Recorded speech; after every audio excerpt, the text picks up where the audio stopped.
வணக்கம். செந்தணலின் பிரதான செய்திகள். விரிவான செய்திகளுக்கு முன் தலைப்புச் செய்திகள். வெறுப்பு பேச்சுக்களை பேசும் தமிழ் அரசியல்வாதிகள் உடன் நிறுத்து, வெடித்தது போராட்டம். கனடாவில் தமிழின படுகொலை நினைவு சின்னம் சேதம் எழுந்துள்ள கண்டனம். வாராந்த எரிபொருள் ஒதுக்கீட்டு செலவிடப்படும் மொத்த தொகை வெளியான தகவல். பேருந்து கட்டண அதிகரிப்பு அமைச்சரவை பத்திரமின்றி சமர்ப்பிப்பு. பாடசாலை ஆய்வு கூடத்தில் வெடிப்பு, ஆசிரியை மாணவிகள் காயம். இலங்கையில் அதிரடி மாற்றம், தங்கத்தின் விலையில் சரிவு. பேக்கரி உற்பத்தி பொருட்களின் விலைகள் அதிகரிப்பு. நாடளாவிய ரீதியில் எரிபொருள் பதுக்கல், அதிரடி சுற்றி வளைப்பில் 4 கைது. போலி சமூக ஊடக பதிவு, காவல்துறை விடுத்த எச்சரிக்கை. வைக்கோல் தீயை அணைக்க முயன்ற முதியவர் உயிரிழப்பு. ஈரானுக்கு பேரடி, கோர்முஸ் நீரணியை அடிய அமெரிக்காவுடன் ஒன்றிணையும் பிரித்தானியா. ஈரான் அரச வானொலி நிலையத்தின் மீது தாக்குதல். முடிவுக்கு வரும் ஈரானுடனான போர், டொனால்ட் ட்ரம்ப் வெளியிட்டுள்ள அறிவிப்பு. தொடர்பான விரிவான செய்திகள். வெறுப்பு பேச்சுக்களை பேசும் தமிழ் பாராளுமன்ற உறுப்பினர்கள் மற்றும் அரசியல்வாதிகளுக்கு எதிராக யாழ்ப்பாணத்தில் இன்று போராட்டம் ஒன்று இடம்பெற்றது. யாழ்ப்பாணம் நெல்லை ஆதீனத்துக்கு முன்பாக இன்று காலை ஒன்று கூடிய போராட்டக்காரர்கள் இனவாத மற்றும் பிரதேச சாதிய வாதங்களை பேசும் தமிழ் அரசியல்வாதிகளுக்கு எதிராக கோஷங்களை எழுப்பினர். நாட்டின் சமூக ஒற்றுமை, ஜனநாயக பண்புகள் மற்றும் மக்கள் பாதுகாப்பை நிலைநிறுத்த வேண்டிய பொறுப்பில் உள்ள அரசியல் பிரதிநிதிகள் சமீபத்தில் பொதுத்தளங்களிலும் சமூக ஊடகங்களிலும் வெளியிட்ட கருத்துக்கள் குறித்து எங்களின் ஆழ்ந்த கவலையையும் கடுமையான கண்டனத்தையும் வலியுறுத்துவதாக அவர்கள் தெரிவித்தே இவ்வாறு ஆர்ப்பாட்டம் ஒன்று இடம்பெற்றுள்ளது. கனடாவின் பிரம்டன் சின்குவாசி பூங்காவில் அமைந்துள்ள தமிழின படுகொலை நினைவு சின்னம் மீண்டும் ஒருமுறை திட்டமிட்டு சேதப்படுத்தப்பட்டமைக்கு கண்டனம் தெரிவிக்கப்பட்டுள்ளது. ஒன்றாரியோ மாகாண சட்டமன்ற உறுப்பினர் விஜய் தணிகாச்சலம் மற்றும் கனடிய தமிழர் தேசிய அவை இவ்வாறு கண்டனம் வெளியிட்டுள்ளது. கடந்த 20ஆம் தேதி அதிகாலை வேளை இந்த நினைவு சின்னத்தின் பிரதான மேடை மற்றும் நினைவு பலைகள் வர்ணங்கள் பூசப்பட்டு சிதைக்கப்பட்டுள்ளன. இந்த செயல் அருவருப்பானது என குறிப்பிட்ட விஜய் தணிகாச்சலம், இது ஒட்டுமொத்த ஒன்றாரியோ தமிழ் மக்களின் அடையாளம் மற்றும் வரலாற்றின் மீதான நேரடி தாக்குதல் என்று சாடியுள்ளார். வெறுப்புணர்வு மற்றும் இனப்படுகொலையை மறுக்கும் போக்கும் ஒன்றாரியோவில் இடம் பிடிக்க முடியாது என்று அவர் ஆணித்தனமாக தெரிவித்துள்ளார். வாகன உரிமையாளர்கள் தங்களின் வாராந்த QR ஒதுக்கீட்டை பெற்றுக்கொள்ள செலவிட வேண்டிய மொத்த தொகை குறித்த விவரங்கள் வெளியாகியுள்ளன. மேலும் புதிய விலையேற்றத்தின்படி 92 ஒக்டேன் பெட்ரோல் லீட்டருக்கு 392 ரூபாவாகவும் ஓட்டோ டீசல் 382 ரூபாவாகவும் அதிகரிக்கப்பட்டுள்ளது. இந்த மாற்றத்தினால் உந்துருடி உரிமையாளர்கள் 8 லிட்டர் பெட்ரோலை பெற 3184 ரூபாவும், முச்சக்கர வண்டி ஓட்டுநர்கள் 20 லிட்டர் ஒதுக்கீட்டுக்காக 7960 ரூபாவும் செலவிட வேண்டியுள்ளதாக தெரிவிக்கப்பட்டுள்ளது. சிற்றுந்து உரிமையாளர்கள் 25 லிட்டர் பெட்ரோலை பெற 995 ரூபாய் வரை செலவழிக்கக்கூடும் என்று தெரிவிக்கப்பட்டுள்ளது. டீசல் வாகனங்களை பொறுத்தவரை சிற்றுந்துகளுக்கு 9550 ரூபாவும், பேருந்துகளுக்கு வாராந்த ஒதுக்கீட்டுக்காக சுமார் 38,200 ரூபாய் வரை செலவாகும் என்று மதிப்பிடப்பட்டுள்ளது. மார்ச் மாத காலப்பகுதிக்குள் மேற்கொள்ளப்பட்ட தொடர்நிலை விலை திருத்தங்கள் மூலம் அனைத்து வகையான எரிபொருட்களின் விலைகளும் லீட்டருக்கு சராசரி 100 ரூபாய்க்கும் அதிகமான தொகையால் அதிகரிக்கப்பட்டுள்ளன. சர்வதேச சந்தை நிலவரம் மற்றும் உள்நாட்டு பொருளாதார நெருக்கடிக்கு மத்தியில் இந்த அதிரடி விலை உயர்வு பொதுமக்களின் வாழ்வாதாரத்தையும் போக்குவரத்து துறையையும் கடுமையாக பாதித்துள்ளதாகவும் தெரிவிக்கப்பட்டுள்ளது. இலங்கையில் எரிபொருள் விலை அதிகரிக்கப்பட்டமைக்கு ஏற்ப பேருந்து கட்டணங்களை உயர்த்துவது தொடர்பான யோசனை இன்று அமைச்சரவையில் சமர்ப்பிக்கப்பட உள்ளது. இலங்கையில் வெள்ளை டீசல் விலை அதிகரித்த நிலையில் பேருந்து கட்டண திருத்த சூத்திரத்தின்படி தற்போதைய கட்டணத்தில் 10% அதிகமான தாக்கம் ஏற்பட்டுள்ளதாக தேசிய போக்குவரத்து ஆணைக்குழு தெரிவிக்கிறது.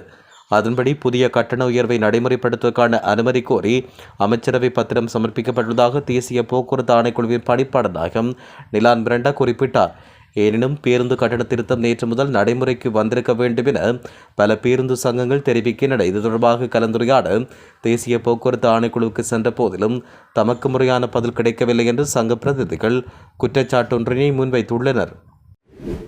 பதுளை பண்டாரவளை பகுதியில் உள்ள பாடசாலை ஒன்றில் விஞ்ஞான ஆய்வுக்கூட பரிசோதனையின் போது ஸ்பீக்கர் ஒன்று வெடித்ததில் ஆசிரியர் ஒருவரும் மாணவிகள் 2 காயமடைந்தனர். இச்சம்பவம் திங்கட்கிழமை இன்று இடம்பெற்றது. தரம் 11 கல்வி பயிலும் 16 வயதுடைய 2 மாணவிகளும் 48 வயதுடைய ஆசிரியருமே இவ்வாறு காயமடைந்ததாக தெரிவிக்கப்பட்டுள்ளது. மத்திய கிழக்கில் நிலவுகின்ற போர் பதற்றத்துக்கு மத்தியில் இன்று சர்வதேச சந்தையில் தங்கத்தின் விலை பாரிய சரிவை கண்டுள்ளது. அதன்படி சர்வதேச சந்தையில் ஒரு அவுன்ஸ் தங்கத்தின் விலை $4,371 விற்பனை செய்யப்படுகிறது. வெள்ளி ஒரு அவுன்ஸ் $65.62 விற்பனை செய்யப்படுகிறது. இன்றைய தினம் கடந்த வாரத்தோடு ஒப்பிடும்போது $8,000 தங்கத்தின் விலை குறைவடைந்துள்ளதாக தெரிவிக்கப்படுகிறது. 24 கேரட் தங்கம் பவுன் ஒன்று $3,70,000 22 கேரட் தங்கம் பவுன் ஒன்று $3,40,400 விற்பனை செய்யப்படுவதாகவும் தெரிவிக்கப்பட்டுள்ளது. இன்று நள்ளிரவு முதல் 450 கிராம் எடையுள்ள ஒரு ராத்தல் பானின் விலையை $10 அதிகரிக்க அகில இலங்கை பேக்கரி உரிமையாளர்கள் சங்கம் தீர்மானித்துள்ளனர்.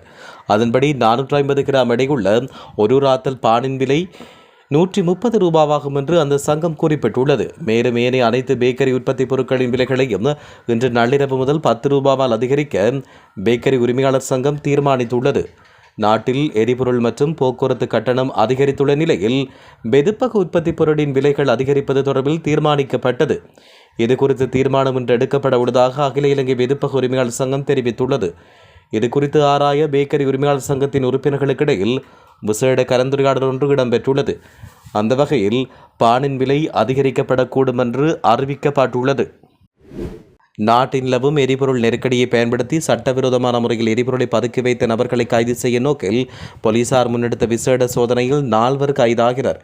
இதன்போது சுமார் 750 லிட்டர் பெட்ரோல் மற்றும் டீசல் கைப்பற்றப்பட்டதாக போலீசார் தெரிவித்தனர். அதேவேளை நிட்டம்போ போலீசாரால் கம்மல்பெட்டிய பகுதியிலுள்ள சில்லறை கடையொன்றில் மேற்கொள்ளப்பட்ட சோதனையில் உரிய அனுமதி பத்திரமின்றி மறைத்து வைக்கப்பட்ட 146 லிட்டர் பெட்ரோலும் கண்டுபிடிக்கப்பட்டுள்ளது. இலங்கை காவல்துறையுடையது என்று தவறாக கூறப்பட்டு சமூக ஊடகங்களில் பரவி வரும் செய்திகள் தொடர்பில் இலங்கை காவல்துறை விளக்கம் அளித்துள்ளது. விழிப்புடன் இருங்கள். நம் நாட்டின் நிலவும் இந்த பொருளாதார நெருக்கடி காலத்தில் நாம் அனைவரும் புரிந்து கொண்டு மனதில் கொள்ள வேண்டிய பல முக்கிய விடயங்களில் கூர்ந்த கவனம் செலுத்துமாறு உங்களை அன்புடன் கேட்டுக்கொள்கிறோம். இருப்பினும் இந்த அறிக்கை காவல்துறையால் எந்த ஒரு அதிகாரப்பூர்வ வழிமுறையின் மூலமாக வெளியிடப்படவில்லை என அதிகாரிகள் உறுதிப்படுத்தினர். சரிபார்க்கப்பட்ட அனைத்து அறிவிப்புகளும் காவல்துறை ஊடகப் பிரிவு மூலம் மட்டுமே வெளியிடப்பட்டு பொருத்தமான தலைப்புகளின் கீழ் முறையான பத்திரிகை அறிக்கைகள் ஊடகங்களுக்கு விநியோகிக்கப்படுவதாக காவல்துறை தெரிவித்துள்ளது. அதன்படி துல்லியமான மற்றும் சரிபார்க்கப்பட்ட தகவல்களுக்கு காவல்துறையின் முகநூல் பக்கம் மற்றும் யூடியூப் சேனல் உள்ளிட்ட அதிகாரப்பூர்வ சமூக ஊடக தளங்களில் பகிரப்படும் பதிவுகளை மட்டும் நம்புமாறும் பொதுமக்களுக்கு அறிவுறுத்தல் விடுக்கப்பட்டுள்ளது. அம்பாந்தோட்டை வீரவில கங்கசிறிகம பகுதியில் தீ விபத்தில் சிக்கிய ஒருவர் நேற்று மாலை உயிரிழந்தார். உயிரிழந்தவர் திச மகாராம கங்கசிறிகம பகுதியைச் சேர்ந்த 63 வயதுடையவர் என்று அடையாளம் காணப்பட்டார். அந்த நபர் தனக்கு சொந்தமான வயலில் இருந்த வைக்கோலுக்கு தீ வைத்த போது இவ்வாறு தீ விபத்து ஏற்பட்டதாக தெரிவிக்கப்படுகிறது. இனி சர்வதேச செய்திகள். பிரித்தானிய பிரதமர் கியர் ஸ்டார்மர் மற்றும் அமெரிக்க ஜனாதிபதி டொனால்ட் ட்ரம்ப் ஆகியோர் ஞாயிற்றுக்கிழமை இரவு தொலைபேசியினூடாக கோர்முஸ் நீரணை நெருக்கடி குறித்து கலந்துரையாடியுள்ளனர்.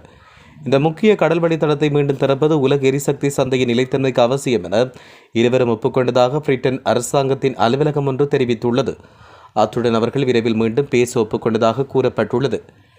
அமெரிக்கா மற்றும் ஈரான் இடையிலான போரில் இராணுவ உதவி வழங்குவதில் தயக்கம் காட்டியதற்காக பிரிட்டன் பிரதமர் மற்றும் பிற ஐரோப்பிய கூட்டாளிகளை டொனால்ட் ட்ரம்ப் விமர்சித்தமைக்கு பின்னர் இந்த உரையாடல் இடம்பெற்றுள்ளதாகவும் தெரிவிக்கப்பட்டுள்ளது.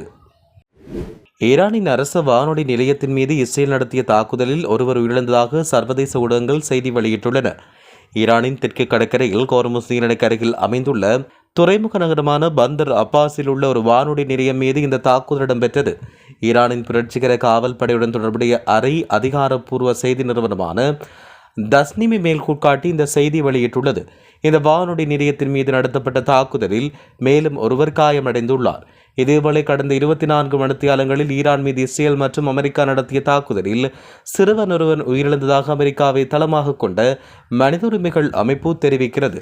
ஈரான் மீது தாக்குதல் ஆரம்பிக்கப்பட்டது முதல் இதுவரையான காலப்பகுதியில் 1400க்கும் அதிகமானோர் உயிரிழந்துள்ளதோடு அவர்களில் 214 சிறுவர்கள் உள்ளடங்குவதாகவும் தெரிவிக்கப்பட்டுள்ளது. ஈரானின் பயங்கரவாத ஆட்சிக்கு எதிராக மத்திய கிழக்கில் நாங்கள் முன்னெடுத்த மாபெரும் இராணுவ நடவடிக்கைகளை முடித்துக் கொள்ளும் சூழலை பரிசீலித்து வருகிறேன். ஏனென்றால் எங்களின் இலக்குகளை அடைவதற்கு நாங்கள் மிகவும் நெருக்கமாக வந்துவிட்டோம் என அமெரிக்க ஜனாதிபதி டொனால்ட் ட்ரம்ப் தெரிவித்தார். ஹார்முஸ் நீரிணையை பயன்படுத்தும் நாடுகளே தேவைக்கேற்ப அதை பாதுகாத்து கண்காணித்து ஒழுங்குபடுத்த வேண்டும். அதை அமெரிக்கா செய்யாது. அந்த நாடுகள் கோரிக்கை விடுத்தால் நாங்கள் உதவி செய்வோம். ஆனால் ஈரானின் அச்சுறுத்தல் முற்றிலும் ஒழிக்கப்பட்ட பிறகு அத்தகைய உதவிக்கான தேவை இருக்காது. அந்த நாடுகளுக்கு இது ஒரு எளிமையான இராணுவ நடவடிக்கையாக அமையும் என்றும் அவர் இதன்போது தெரிவித்தார்.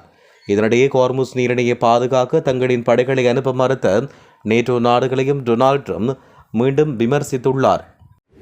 இத்துடன் செய்திகள் நிறைவடைகின்றன. வணக்கம்.